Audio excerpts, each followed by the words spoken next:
Nashville, it's all about the music. Hey, it's not called Music City, USA for nothing. Every week, Nashville Access takes you to the honky-tonks that line Lower Broadway. We take you on tour with the biggest stars of country music, and we make sure you get the best seats in the house at country music's hottest shows. Interviews, news, the top 3 country songs in the world, including the weekly Nashville Access #1. And our Nashville Access Super Pick. Ladies and gentlemen, let's go! Hit it! Welcome to Nashville Access, your backstage pass to Music City with Dallas and Camo. Let's go backstage. Welcome to Nashville Access, the video portion. We are now on YouTube, everybody, so thank you so much for joining us. I am Dallas. And I'm Cam. Wait, we're on the wrong side. He's Dallas, and No, we're on the wrong side. Okay. I'm Dallas. And I'm Camo. This is Nashville Access. We've expanded into TV. There's the camera. I forgot. I'm looking at the microphone. Yeah, we've expanded. We've been in radio so long, that's all we know. So we're here to kind of kick everything off. We're at the beginning of CMA Music Fest in Nashville. We're at the Hard Rock Cafe in Nashville for the CMA Global Live. Yep. These are artists from all around the world. This year, we're going to see artists from Australia, New Zealand, Canada, and the UK. Mm-hmm. And it's really cool. The UK guy, Pauper Kings, I know them from when I lived there. So it's nice to see them coming here for a change and doing some really good stuff. Well, I'll tell you, we're really excited about the entire week. This is just the first of many things that we're going to be doing this week. And because it's right in our wheelhouse, it's the international show. These are all the folks that are around the world in the places that you listen to us already. So thank you so much for joining us. We're going to have a great time, and stick around. We've got all the interviews coming up. What he said. We're talking here with Brett Kissel. He's one of the Canadian artists performing here tonight at the CMA Global Live show. Great to have you with us, Brett. Thank you. You've been kind of kicking around Canada for a little while. Yes, sir. Playing with some pretty good names. Yeah, it's been a lot of fun. Obviously, great opportunities. Brad Paisley, when he brought his tour up through Canada, I got to tour with him. And my hero, Garth Brooks, is bringing his world tour up to Canada. We heard that. We were going to save that till the end of the interview. So you know what? Look at that. No sense saving the best for last. It's pretty special. And you know what? We all know that Canada is such a great crop for country music. Shania, Terry Clark. We got Chad Brownlee, a real good buddy of mine, and Raquel Cole. So I'm just happy to rub shoulders with these guys. Canada still has, probably more so than the U.S., there's still a little bit more of a traditional element on radio in Canada. You know, I would agree in some respects. I mean, I think it's important for traditional country music to still have a very important role to play in today's country, because you need to know where you've been to know where you're going.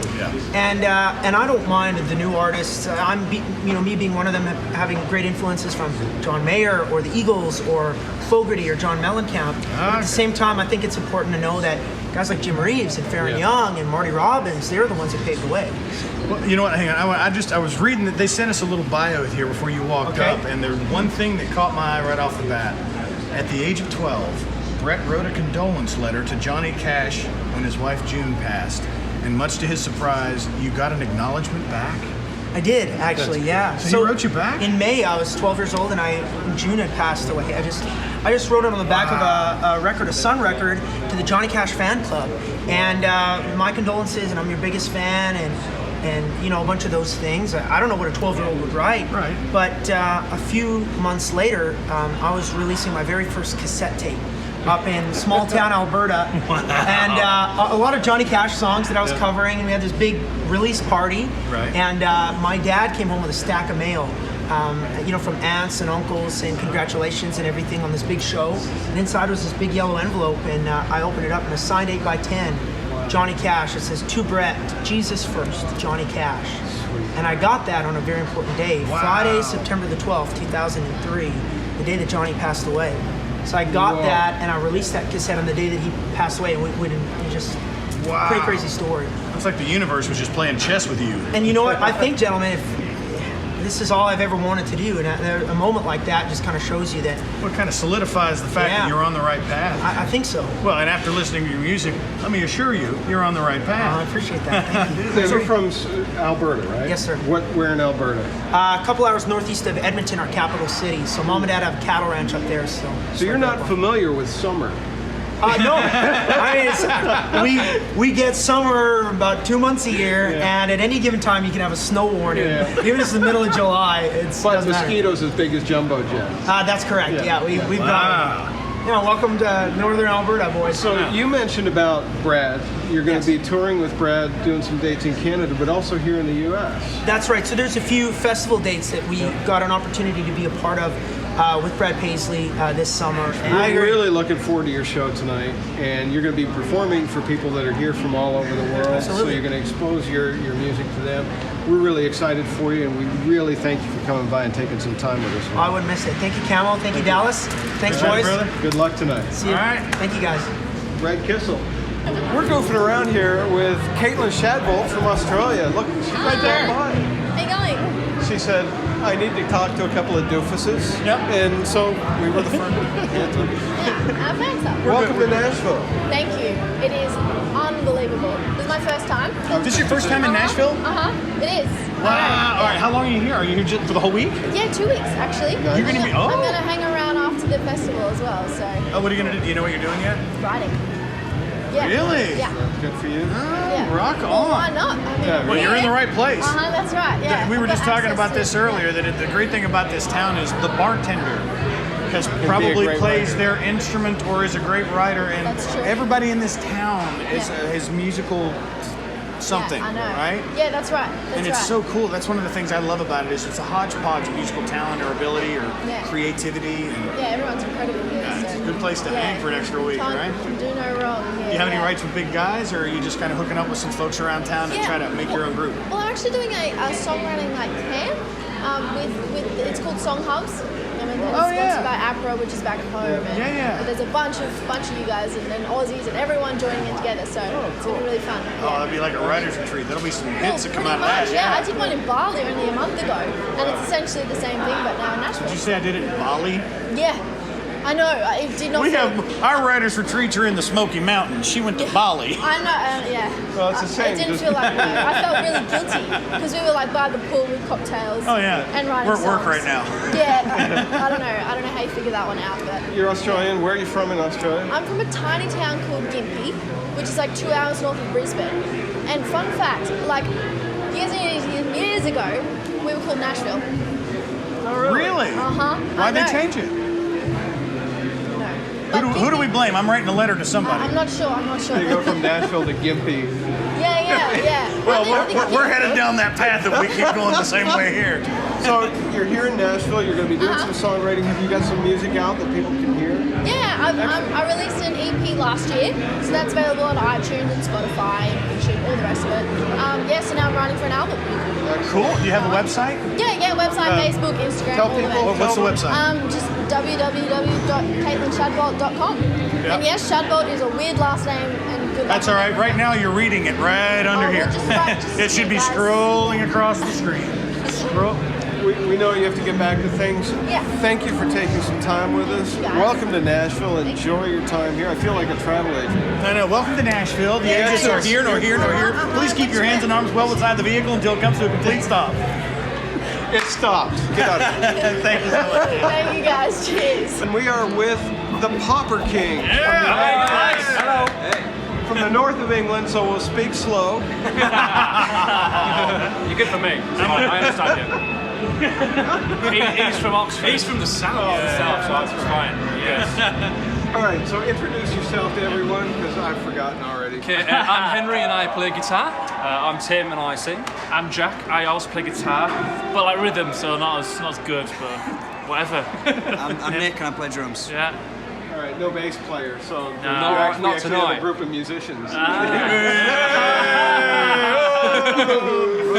We're doing jokes today. You guys are no stranger to Nashville.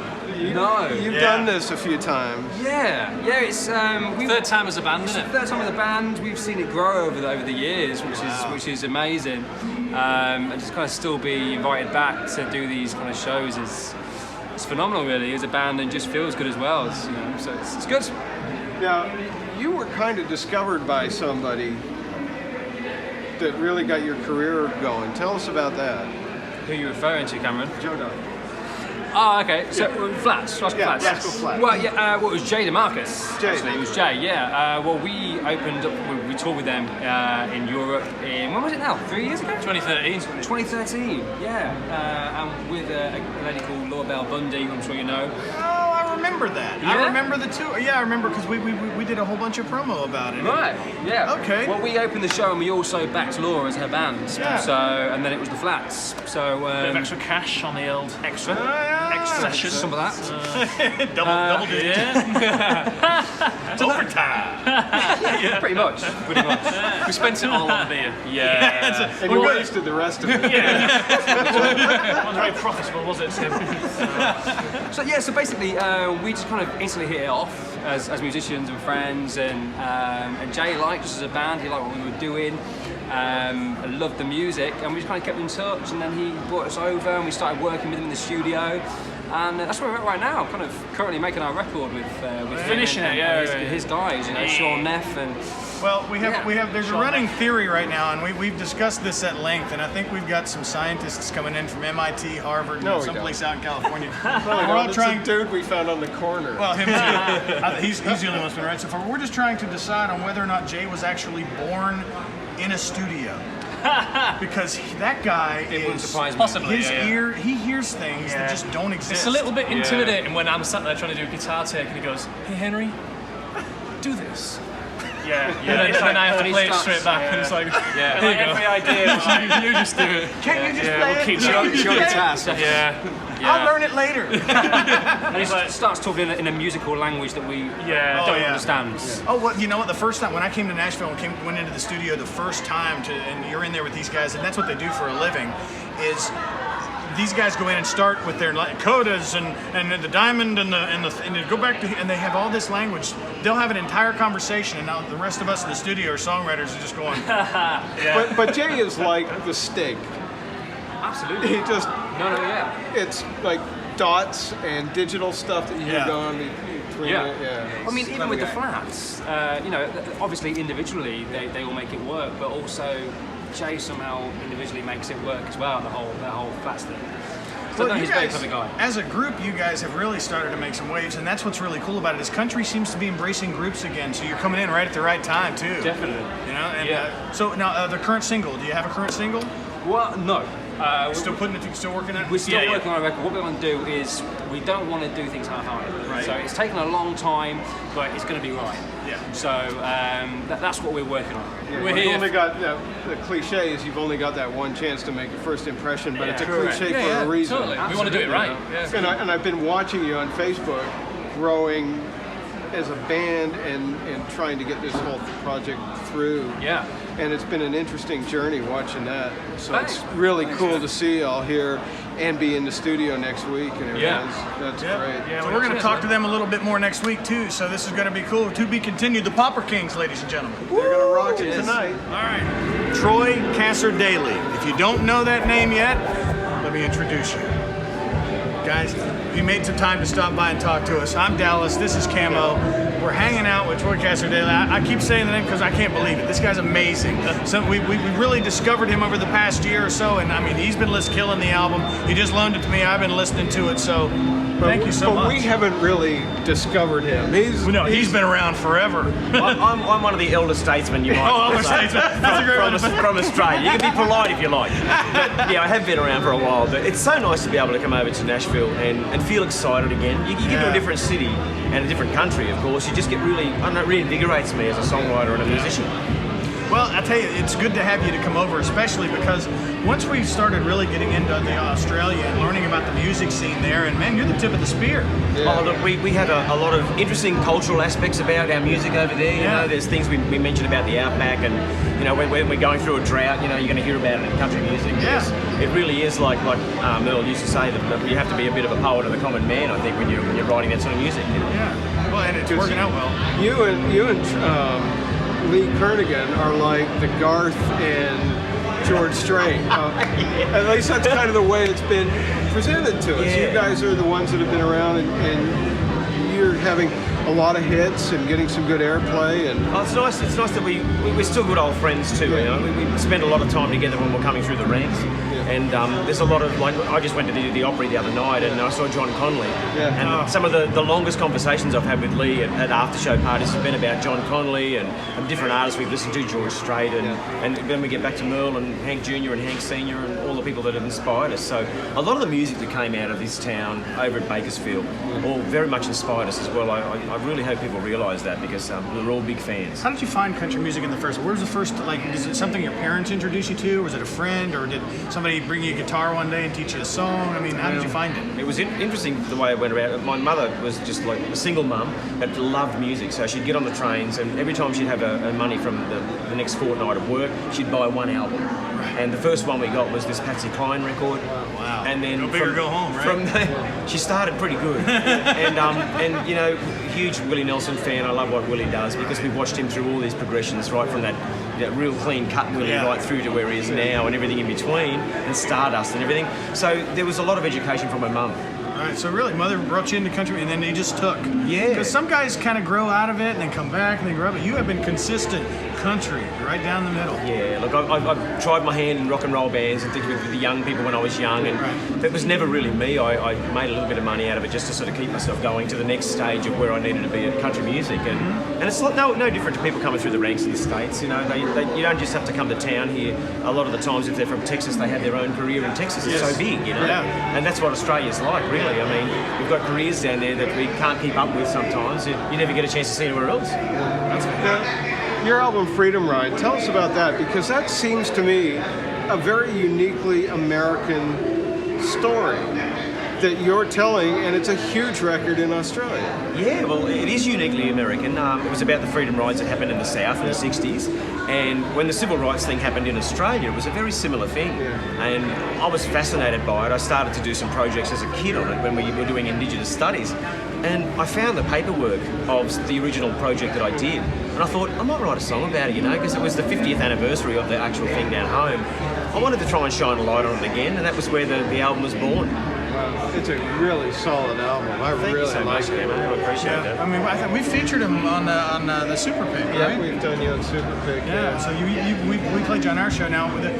Once we started Nashville Access, and it's only been around since Thanksgiving of last year. So, and we've done all this growth so quickly and have amassed this wonderful group of listeners around the world, that from all walks of life, all you know, countries and languages. And I mean, it's really cool when we have someone that, because you've got your George Straits and your Garth Brooks and your, you know, and those guys that everybody kind of knows by default because they're kind of in the media everywhere. But when you have someone that is coming out of Australia and everyone down there knows you but may not know you in America, and when we lead with one of your songs on the show and we get such an amazing response on social media from Mexico, Argentina, Costa Rica, Norway, so, and they're all just reacting to it. So you've got this global appeal. Well, I think half of that global appeal must come from the playing in town here for me. You can make quite an international sounding record when you come to Nashville.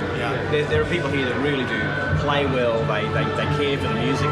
I love coming here on the sojourns I've come here to do, because I think they really love and respect. They like the stories too. They actually do like the point of difference in your take on country music, because we all have a different take. What's left on the bucket list, man? What have you not done that you want to do next? Wow. Well, there was, you know, I always wanted to record something with Will Hagen. That ain't going to happen. But that's my true bucket list stuff. I think I really would love to come back over and spend a bit more time here, and to do a little bit more playing. I do love to play wherever I go, you know. So I'd like to be able to bring my wife over here when we're a little bit older, just to sort of maybe do a little bit of a tour around. I'd love to see America properly instead of from a plane. I want a lot more detail on it. There's a lot more people to see. There's a couple more that people look like ants, you know. But that's our dream. Well, Troy Cassar-Daley, ladies and gentlemen. If you don't know him, go find his music. Thank you so much for taking some time to talk to us, man. Thank you so much. Thank you very much. Camo. Nice to see you. Nashville Access with Dallas and Camo.